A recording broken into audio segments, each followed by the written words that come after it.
La aplicación extraterritorial del derecho, la irrupción del Islam en la cuenca del Mediterráneo en el siglo VII cerró con el comercio a los cristianos con excepción de los Adriático y el Egeo, mares donde los flotas bizantinas habían logrado rechazar a la inversión árabe. El abastecimiento de Constantinopla, cuya población ascendía a cerca de 1 millón de habitantes, daba vida a comercios. Seda y especias salían de Constantinopla y eran canjeadas por mercancías provenientes de Venecia. Los venecianos exportaban hacia los harenes de Siria y Egipto jóvenes esclavas que iban a raptar o a comprar en la costa dálmata. A ello hay que agregar el transporte de maderas para construcción y de hierro. El comercio veneciano continuaba a pesar de las amenazas de excomunión del Papa y prohibiciones de emperadores vizcaínos. A partir del siglo XII surge la necesidad de derecho unificado dentro del imperio, en el cual está latente la idea una monarquía universal. El Corpus Iuris, todavía entonces vigente, no ofrecía solución, pues existía multiplicidad de interpretaciones de sus normas. Aparecen hacia los glosadores, que son los juristas que estudiaban la Corpus Iuris realizando notas marginales o glosas, de las cuales deriva su nombre. Ellos extraen reglas fijas del Corpus Iuris que a su vez comprendían el derecho civil, del derecho penal y del derecho administrativo.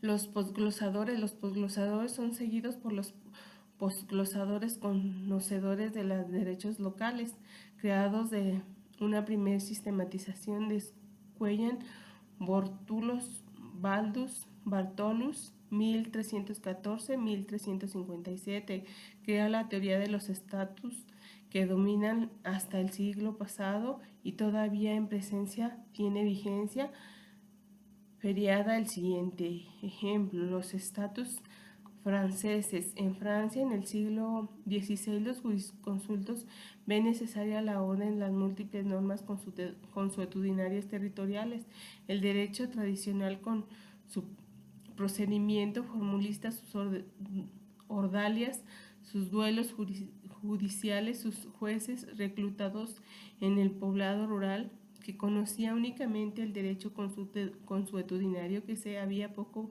a poco elaborado para reglamentar las relaciones de los hombres con la tierra, no basta para una población cuya existencia depende del comercio y del ejercicio de algunos oficios. El Renacimiento y la escuela holandesa. El Renacimiento coincide con la aparición de los países soberanos con las legislaciones diferentes, a diferencia de la época anterior en que la legislación era uniformemente romana o consuetudinaria.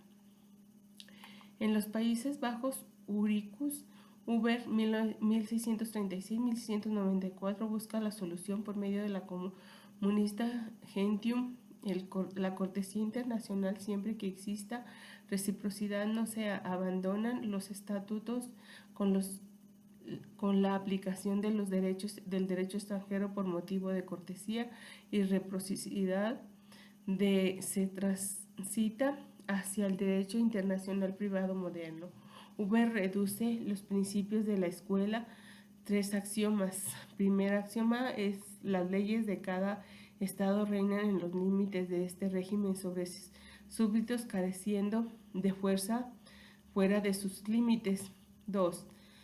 Se debe considerar súbdito a quienes se hallen dentro de los límites de su territorio en forma transitoria permanente. Los jefes de Estado, por cortesía, pueden otorgar validez a la ley a otro Estado.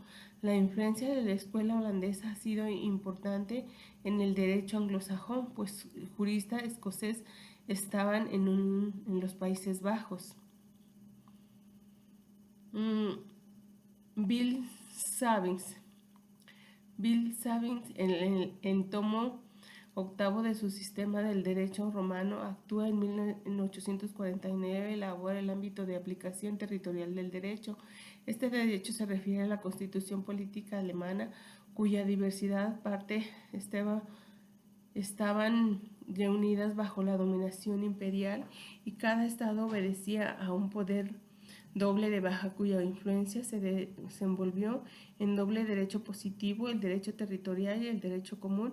Muchos autores han pretendido que después de disolución del imperio el derecho común había desaparecido con la autoridad que le servía de haberse,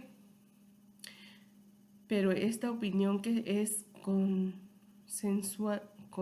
consecuencia de ideas erróneas sobre la naturaleza del derecho positivo no ha tenido la menor influencia en la práctica.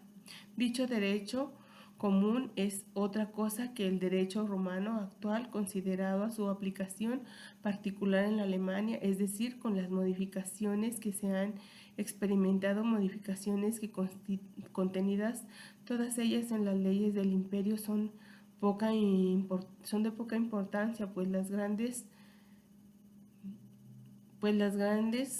nacionalidad, la escuela italiana del siglo XIX, el Estado nacional, el principio de la nacionalidad como opuesto al domicilio aparece con la Revolución Francesa. El artículo tercero, las leyes de policía de seguridad son obligatorias para todos aquellos que sean habitantes de territorio. Los inmuebles son regidos por la ley francesa.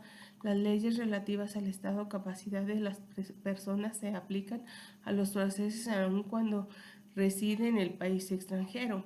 La incorporación de la nacionalidad en el artículo 3 o tercera párrafo del Código Civil francés 1804 es impulsado por Mancini, quien en 1851 en un discurso en Turín hace referencia a la nacionalidad como fundamento del derecho de gentes. La clasificación de la adaptación, los distintos ordenamientos jurídicos pueden auxiliar los mismos términos de asignar a estos significados diferentes. Asimismo, relaciones jurídicas pueden ser tratadas en diferentes partes de ordenamientos jurídicos como partes de instituciones diferentes. El ejemplo clásico de utilización del mismo término con aceptaciones diferentes en el domicilio. El domicilio es el derecho argentino, es el lugar donde la persona tiene establecido asiento principal de su residencia y su negocio. Requiere del corpus animus, artículo 91 del Código Civil. Ninguna persona puede tener más de un domicilio y el domicilio anterior subtiene mientras se constituye un nuevo. El domicilio se conserva por la sola intención de no cambiar o de no adoptar otro. Artículo 99 del Código Civil.